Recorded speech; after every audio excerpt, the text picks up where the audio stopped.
Doctor Yunus আসলে বাংলাদেশের মানুষের কাছে দায়বদ্ধ নন, তিনি হিলারি ক্লিনটন বা আমেরিকার কাছে দায়বদ্ধ, এটি তিনি ইঙ্গিত করেছেন। হয়তো চাইবেন যে আমি এক ধরনের আউটরেজাস মন্তব্য করে সেটার একটা জবাব দেই।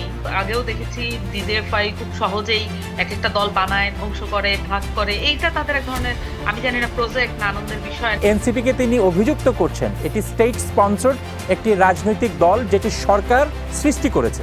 কোনো পারপাসে এটা করা হয়, আবার এটা ভেঙেও দেওয়া হয়। এই প্র্যাকটিসটা বাংলাদেশে খুব চল আছে। সামান্তা, দুটি বিষয় যে Farhan, Farhan bhai, I am in the hotel now. I think you can hear me now. জি জি, আমি শুনতে পাচ্ছি আপনাকে। তবে এর আগে আমি আপনার কাছে আসার আগে ব্যারিস্টার ফখরুল, আমি আপনার কাছে আসার আগে আমি সামান্তাকে একটি প্রশ্ন করতে চাই। এখানে দুটি বিষয় তিনি উল্লেখ করেছেন। একটি হচ্ছে যে এনসিপি জামাতেরই একটি অংশ তিনি বলেছেন, এবং ডক্টর ইউনূস আসলে বাংলাদেশের মানুষের কাছে দায়বদ্ধ নন, তিনি হিলারি ক্লিনটন বা আমেরিকার কাছে দায়বদ্ধ, এটি তিনি ইঙ্গিত করেছেন। সামান্তা, আসলে আমি এই ধরনের আমাদের একটা প্রবণতা আছে টকশোতে নানান ধরনের দেখি যেটা যে আউটরেজাস মন্তব্য করে এক ধরনের অ্যাটেনশন পাওয়ার চেষ্টা। এইটা থাকতে পারে, এটা এটার প্র্যাকটিস হয় বাংলাদেশে, এটা ইউজুয়াল। বাট আমি নিজে এই প্র্যাকটিসটা থেকে যথেষ্ট নিজেকে বিরত রাখার চেষ্টা করি। সো আপনি যেটা, আমার ধারণা যে আপনি হয়তো চাইবেন যে আমি এক ধরনের আউটরেজাস মন্তব্য করে সেটার একটা জবাব দেই। বাট আপনি আপনি ভালো করেই জানেন যে আমার অবস্থান কি। আমার ধারণা যে আপনারা স্টাডি করেছেন যে আমি দলগতভাবে সবকিছুর ব্যাপারে আমার যে ব্যক্তিগত অবস্থান বা দলীয় অবস্থানকে আমি কেমন মনে করি, বা আমি বাংলাদেশের রাজনীতি নিয়ে কি ভাবি, সে বিষয়গুলো নিশ্চয়ই আপনি জানেন। এখানে দুইটা বিষয়কে আমি মূলগত প্রিন্সিপাল জায়গায় দেখতে চাই। একটা হচ্ছে যে বাংলাদেশের ফরেন পলিসি, আমি এটাকে দেখবো।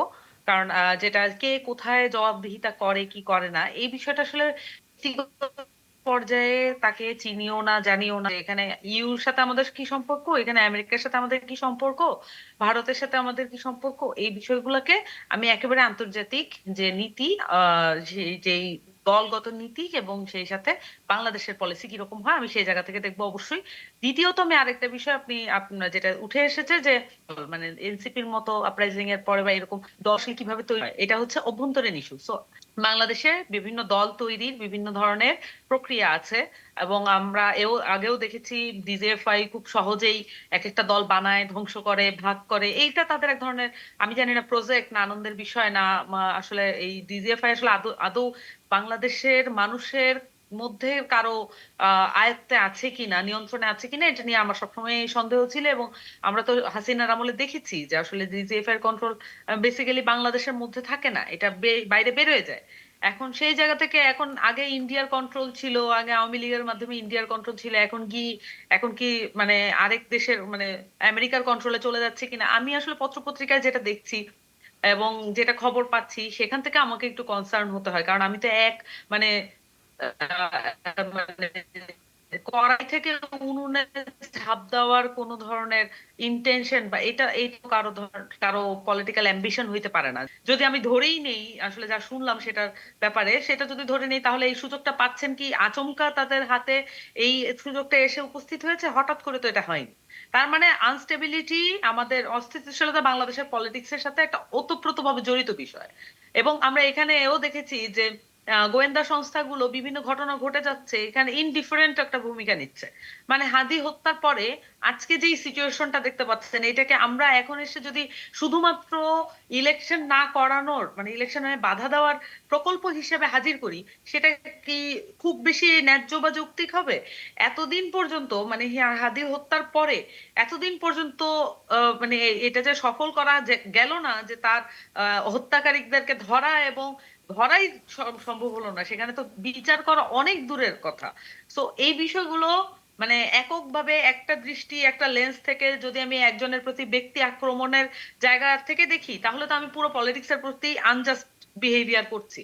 আরেকটা বিষয় হচ্ছে যে যে এই এনসিপির মতো দল, বা এই যে যেটা কথা বলা হয় যে তৈরি করার বিষয়টা, মানে আমি তো গভর্নমেন্ট স্পন্সর্ড দল ছাড়া বাংলাদেশে খুব বেশি দেখি না আসলে। আপনি দেখেন? আমি জানি না, এটা প্রশ্ন করার কি ঠিক হবে ওভাবে, যে একজন সঞ্চালকের কাছ থেকে আমি একটা মন্তব্য চাচ্ছি যে এই যে বাংলাদেশে এমন কোন দল এই মুহূর্তে উপস্থিত আছে কিনা যারা স্টেটের বা বড় শক্তি হিসেবে যারা আছে, তারা স্টেটের মানে সুবিধা বা সুফল বা সুসময় ভোগ করে নাই এমন কোন দল কি আছে বাংলাদেশে? এটা আমার একটা কোশ্চেন। সামান্তা, আপনি কি বলতে চাচ্ছেন যে বাংলাদেশের স্টেট স্পন্সর্ড রাজনৈতিক দল বলতে যেটিকে ধরে নেওয়া হয় রাজনৈতিক সরকারের থেকে রাজনৈতিক সুবিধা নেয়া সেটি, নাকি সরকারি একটি রাজনৈতিক দলের সৃষ্টি করেছে সেটি, কোনটি? দুইটা আমি জানি না, আপনি যে পার্থক্যটা করলেন বেসিক্যালি আপনার কথার মধ্যে কোনো পার্থক্য আমি পেলাম না। ফর এক্সাম্পল, আমি যদি পার্থক্যের কথা বলছেন, সাধারণভাবে যদি সেটি আমরা বলি যে আওয়ামী লীগের আমলে সরকারে থেকে আওয়ামী লীগ যেমন সুবিধা নিয়েছে, জাতীয় পার্টিও কিন্তু একইভাবে সুবিধা নিয়েছে বলে আমরা জানি বা বিভিন্ন সময় অভিযোগ আছে। এখন প্রশ্ন হচ্ছে, কিন্তু সরকারের থেকে আওয়ামী লীগের সময় কোনো রাজনৈতিক দল সৃষ্টি হয়েছে এবং আওয়ামী লীগ সরকার সেই রাজনৈতিক দলকে প্যাট্রোনাইজ করেছে, এ ধরনের বাস্তবতা ছিল কিনা আমার জানা নেই। কিন্তু জনাব মাসুদ আক্তার যেটি বলার চেষ্টা করছেন, আমি যদি ভুল না হয়ে থাকি, যে এনসিপিকে তিনি অভিযুক্ত করছেন এটি স্টেট স্পন্সর্ড একটি রাজনৈতিক দল যেটি সরকার সৃষ্টি করেছে। ওনার কথার পরিপ্রেক্ষিতে তো আমার বলার দরকার নেই, আমি তো একটা বিষয়কে ইন্ডিভিজুয়ালি বুঝি। এখন কারো কারো যা মানে পার্সোনাল কিছু ভ্যান্ডেটা থাকতেই পারে, এটা তো এটার সাথে আমার পলিটিক্স এর কোনো যোগসাজশ নাই।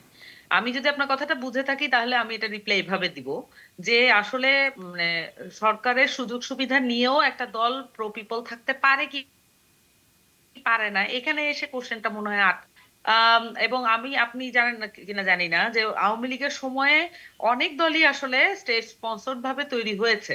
ওকে, আওয়ামী লীগকে ওই যে বহুদলীয় গণতন্ত্রের আবহটা তো আসলে বাংলাদেশে তৈরি করতে হয়েছে, অনেক দলই তৈরি হয়েছে।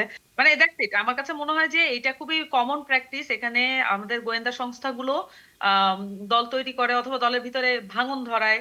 এটা ছোট না বড় এটা ইস্যু না, ইস্যুটা হচ্ছে যে কোনো পারপাসে এটা করা হয় আবার এটা ভেঙেও দেওয়া হয়, এই প্র্যাকটিসটা বাংলাদেশে খুব চল আছে।